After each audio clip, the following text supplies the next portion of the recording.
What's going on, everybody? This is Guild Wars Reborn for a anniversary update today for the Guild Wars 15-year anniversary. So I'm going to go ahead and focus on this video on mainly the new skills for Guild Wars. It looks like they added the Proof of Triumph to the topic, which the Proof of Triumph is the different exchange, I guess it looks like you need 5 of in order to unlock these skills. This is completely new. I haven't done it yet, so I'm doing a video series on this as I do it. So not experienced on this in no means, but I'm going to be sharing it from Wiki, and then I'll also roll in videos in the real world on Guild Wars to come on this. So let's go ahead and dig into them. So it looks like there's a couple of different areas for different bosses you got to kill to gather these elite skills. And these are new skills. These are completely new from the normal Guild Wars campaign gameplay that we got in PvE. So this is really exciting news for the Ancient Anniversary Weaponsmith. Looks like is where you get your 5 proofs of legends that you have to turn in order to do that. So let's go grab one on real quick to see where that is. So it's an Embark Beach. That's where everybody's at. Currently there's like 5 or 6 districts I saw at Embark where it is. And that's where everybody's at right now. The Weaponsmith, Ancient Anniversary Weaponsmith. Before I dig into the new skills. So Proof of Triumph. Looks like that's what you need to get 5 of. So how do you get those? You get those, you need 4 more proofs of legends to get that. So you need 5 proof of legends in order to get your Proof of Triumph. And in order to get your Proof of Legends, let's see, you need to get your, you pretty much got to do different campaigns, it looks like. You have different missions you can do. The previous video, I'll also have upcoming videos as well on, hey, this is what you can do to get those. But it looks like you got to have 5 of those in order to get your Proof of Triumph. And the Proof of Triumph is what you carry. It says, while this item is being carried by the party member, the following bosses will spawn. So you have different bosses you're going to be killing in different locations between Perdition Rock, Rasu Palace, the Ruptured Heart, or Saknoth Valley. So there's 4 different areas where the bosses are going to be killed. Really interesting to see that. So this is really cool to see. Hopefully you guys are exciting news. So let's dig into the skills. So 1 per profession. So for the Necro, they have the Soul Taker. So it's a new elite enchantment spell. For 3 to 25 seconds, your attacks sacrifice health and deal more damage. So your attacks, I don't know, that's pretty different. And that one's out in Prophecies. So let's look at the next one. Elementalist, that's how you pronounce it. An enchantment spell. While you maintain this enchantment, your spells cast faster and recharge faster, but you continuously gain overcast. Ooh, that's going to be a really rough one because you're going to have overcast the whole time. But that may be a really nice benefit for some new builds. You definitely see potential there. The 7 weapons stance. This is the warrior elite. So this stance is going to have your weapon attributes are increased by 1 to 16 and you attack 16% faster. Wow. So they actually boosted the warrior in the Guild Wars campaign. So warrior was really popular in Prophecies. So now that Dervish just came around, it kind of annihilated the purpose of having a warrior. But this may boost back warrior interest. So it's good to see that. On to the next one. The assassin, Shadow Theft. So this looks like Shadow Step. So Shadow Step to foe.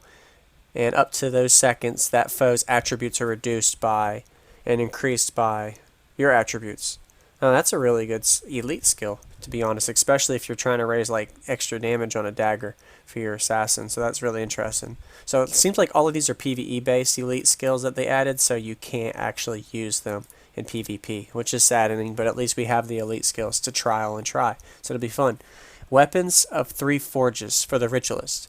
Elite weapon spell. So he didn't put a new spirit in there. I was hoping for that. This one is actually just a weapon spell. So each non-spirit ally in earshot gains effect of a random weapon spell.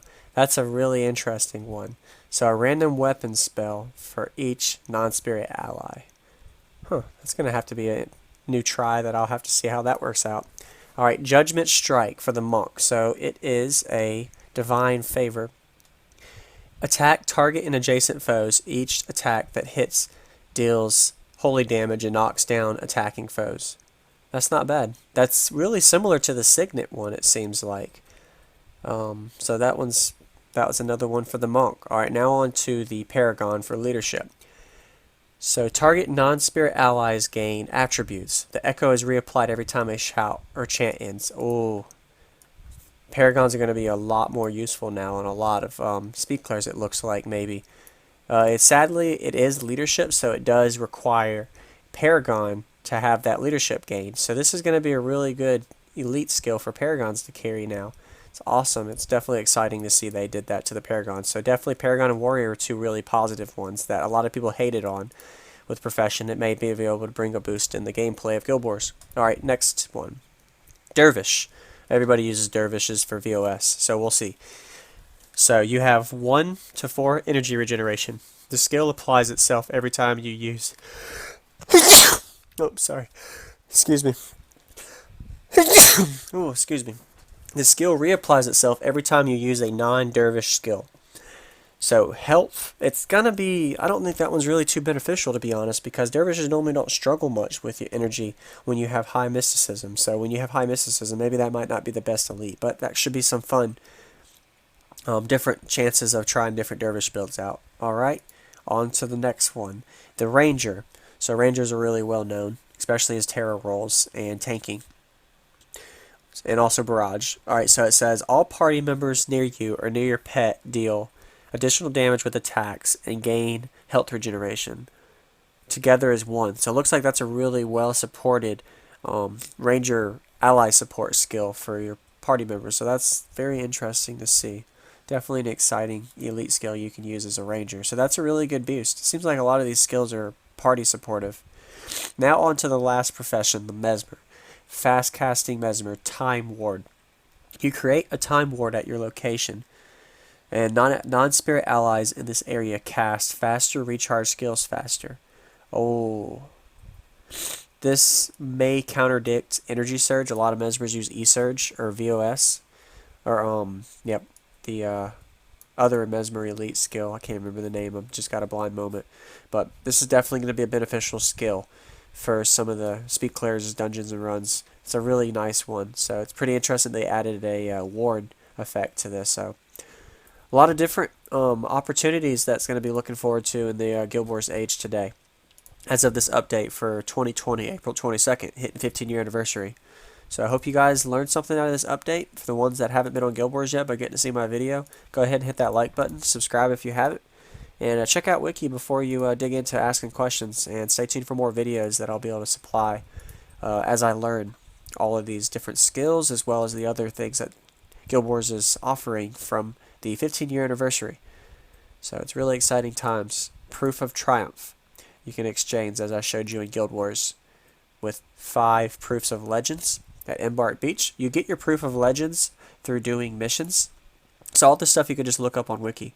I don't need to tell you. But of course I'll do step-by-step tutorial videos to show for the ones that would like to see a video reference point for.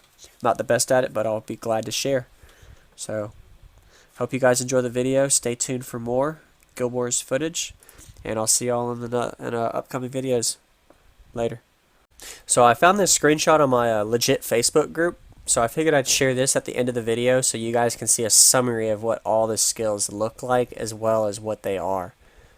The Soul Taker looks really interesting. The thumbnails, 7 warriors stance, weapons stance, together as 1. Shadow Theft, weapons of 3, over the limit, Vow of Revolution, Judgement Strike, Heroic Refrain, Time Ward.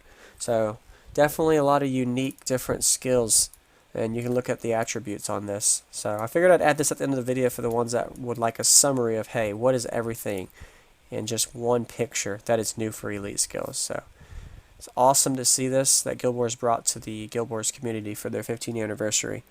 Out of these 10, the top 2 I notice is the Warrior and the Paragon, as I mentioned earlier. Definitely going to be using those. The Warrior's got a really great boost with increased damage and attributes as well as attack speed, so we really needed that for the Warrior.